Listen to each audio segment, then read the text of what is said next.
Hey everybody, happy Global CE Day. This is Tom Judd of CED. I have the privilege of introducing Fenn from clinical engineer from Singapore.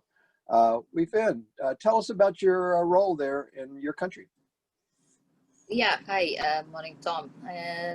Our role in the hospital here basically is to manage the medical devices that the hospital owns. So these medical devices can be those for diagnostic, therapeutic, or even the laboratory equipment.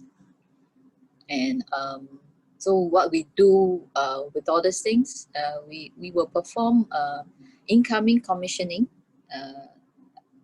corrective maintenance, preventive maintenance, as well as liaising with the manufacturers or the local vendor to sometimes have the item put under contracts.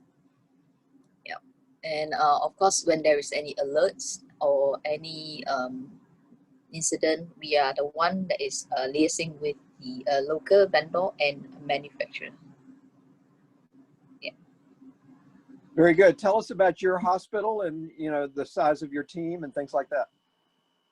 Okay, SGH or Singapore General Hospital is basically a 1,800 bedded hospital. It is an academic hospital. So we have our academic medicine that is doing on the teaching as well as doing research, and also we are also doing the treatment for patients. So our department size is about 26 of us, mainly technical personnel and 2 admin staff. Yes. So the technical side, we have about 50% of them are the ones that is doing the groundwork, repair, and servicing, and the remainder is more on the managing of the equipment. Yep. Well, sounds like a great teaching hospital and a large team. And how long has the department been in place? Okay. Actually, the department is in place since 1976. Since the our new sites actually that's when the hospital started in the new building. So we can actually celebrate about 50 years or so in this year. Yeah. That's incredible, Fenn. That history, and I know the profession has changed over that time, and we're delighted to be colleagues and collaborators with you guys, and look forward to how we can grow together in the future. I mean, you're 50 years old. We're the IFMBE Clinical Engineering Division is only 40 years old, so we're the young guy here, young person. So tell us about your society. I know there's a biomedical engineering society, but there's a growing clinical engineering aspect to it, perhaps. Actually, the society itself, we are a member, and I think the collaboration with the society mainly is in terms of the academic side. So the society actually organized quite a lot of talks and seminars, such as I think recent there was one where they invited overseas speaker as well as our local BME colleagues, and gave us an overview of different countries, what is the roles and the differences as a CE, the work that we do. Yeah, I think besides that is also, I think some of the invited guests that came in to give a technical knowledge or science papers that they have written. That's how we collaborate with the society. So it helps to build up the knowledge for the people that is with the society. I think that is very important for a CE as well as a BME, where technology and science are changing and evolving every now and then. Actually, I know a couple things. I don't know too much, but I know Dr. James Go, of course, there at the National University, who is, you know, the former chair of IFMBE, you know, our mothership, you might say. And I know he's an outstanding global leader and leader in Singapore in the academic biomedical engineering. I got to be a part of your program in early July that I think maybe was you were talking about, where one of your leading clinical engineers spoke about clinical engineering in Singapore, and the gentleman Takahito from Japan talked about the status of clinical engineering in Japan. And so I love that, you know, your program is getting more into our clinical engineering territory and having that kind of exchange. So what's been going on, you know, at your big teaching hospital during COVID? What kind of experiences have you had in clinical engineering there? Okay, I think our role in the hospital for the COVID time, we were actually helping some of the doctors who are trying to find means and ways to treat the patient, as well as to protect themselves from in contact with the virus when they are doing the treatment for the patients.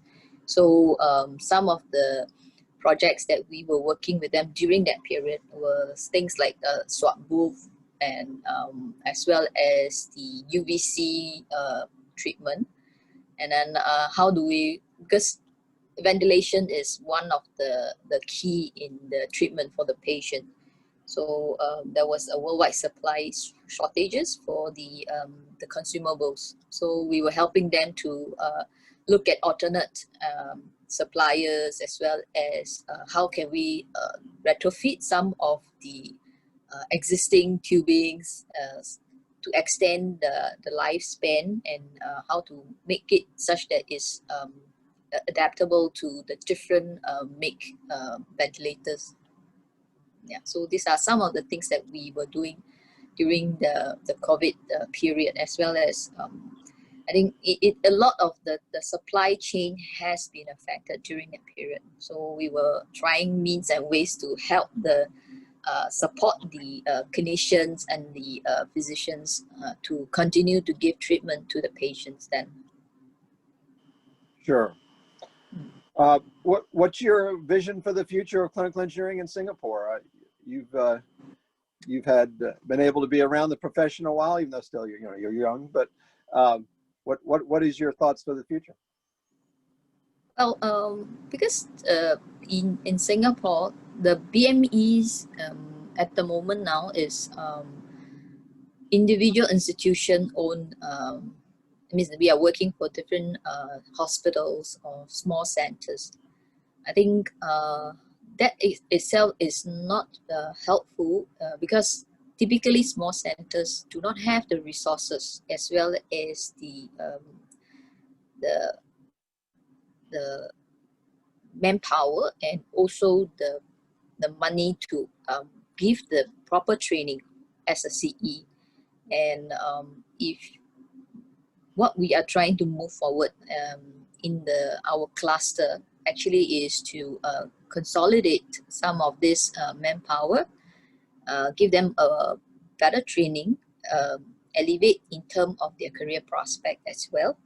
And hopefully with this group of well-trained personnel, we can better or more efficiently utilize the manpower, rather than if most of the time, if there is not enough manpower, they will actually outsource. And outsourcing is something that I think currently we don't have the qualified people as well, even at the vendor side lah. So I think moving on, if we can help to bring up the technical capability of all the engineers, we should be able to have a stronger team of PME communities, and hopefully we can do some collaboration with the Southeast Asia countries PMEs. I think Pekha is one of our source for all this information about Southeast Asia that can help us to bring up the status of PME. Yep. Yeah. Thank you. I love your answer, and you know, certainly the this global group that has a strong presence, you know, in every region of the world, you know, as defined by WHO, and you know, in the Southeast Asia, as you say, regional office is applicable in this situation. Anyway, CED would love to, you know, work alongside not only Pekha, but you, you know, and your colleagues there. Of course, I'm sure she shared with you on our website, you know, we've had about 25 webinars this year, a dozen of them around COVID issues, along with Adriana Velasquez of WHO, and another, you know, 12 or so around unique clinical engineering, biomedical engineering competencies, you know, and so all of this about capacity building to help grow the profession there. And we'd love to collaborate with you guys more and look forward to that. So yeah. Thanks. I have attended some of the seminar as well as the uploaded video webinar. Yeah, I think it's very useful. And of course, you know, of course, Calroy is involved in that. That's with us here. So you and I and Pekha and Calroy need to, you know, figure out a plan forward, and we look forward to that. It's a great collaboration. You know, another one of our colleagues that's from China, you know, works, Hanzong Zhang is there in Singapore, and we'd love to work together with you folks. So we look forward to that. And any closing comments for your colleagues around the world? No, I think I wish everyone a happy CE Day. Thank you for your time. Great job. Great. Talk to you soon. Bye. Bye.